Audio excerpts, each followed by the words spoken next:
L'ADN, avec toute cette immense quantité d'informations, il est formé par deux parties.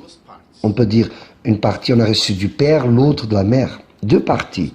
Et ces deux parties sont connectées par des ponts. C'est pas toute information qui a des ponts. Il y a seulement quelques ponts. Et ces ponts suivent un certain modèle d'espace. C'est le suivant. Il y en a 10 unités d'information, et là il y a un pont. Après il y a 5 et vient le pont. Après 6 et après 5. Ce modèle se répète plusieurs fois. 10, 5, 6, 5. Alors je veux que vous gravez cela dans votre tête. 10, 6, 5, 6. Cela n'est pas le numéro de l'euro-million. C'est beaucoup mieux que l'euro-million. Alors, on va aller à l'Ancien Testament et on va regarder le nom du créateur de l'univers. Alors il est écrit de la façon suivante, avec 4 lettres en hébreu. Yud, Hei, Vav, Hei. Alors, en hébreu, chaque lettre équivaut à un chiffre. Aleph, Bet, Gimel, Dalet. Alors, Aleph vaut 1, Bet vaut 2, et ça continue. On va supposer que cela était notre alphabet. C'est le A valait 1, la lettre B valait 2, la lettre C valait 3 et la D 4. Alors on n'allait pas écrire ainsi. 1 plus 1 égale à 2. Si on parlait en hébreu, on dirait A plus A égale à B. C'est 1 plus 1 égale à 2. Ou alors B plus B égale à D. Ça veut dire 2 plus 2 égale à 4. Ou alors A plus B égale à C.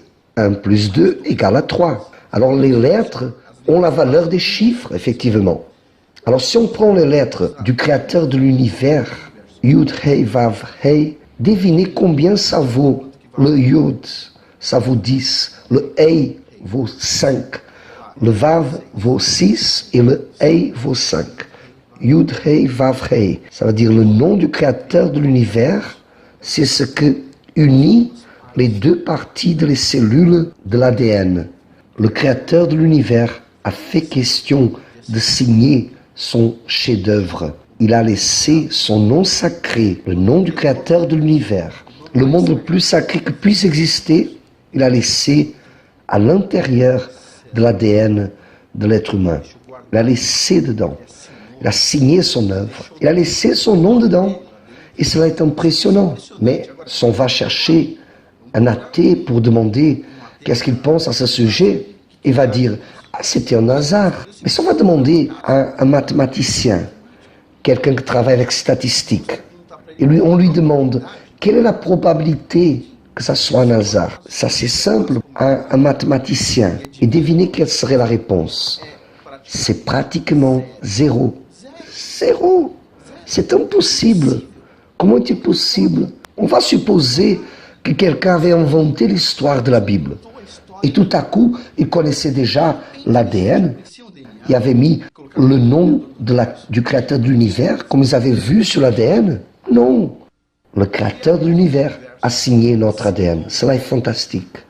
Alors je crois qu'il ne pourrait pas avoir un plus grand cadeau pour laisser un enfant que d'avoir la signature du créateur au-dedans de nous.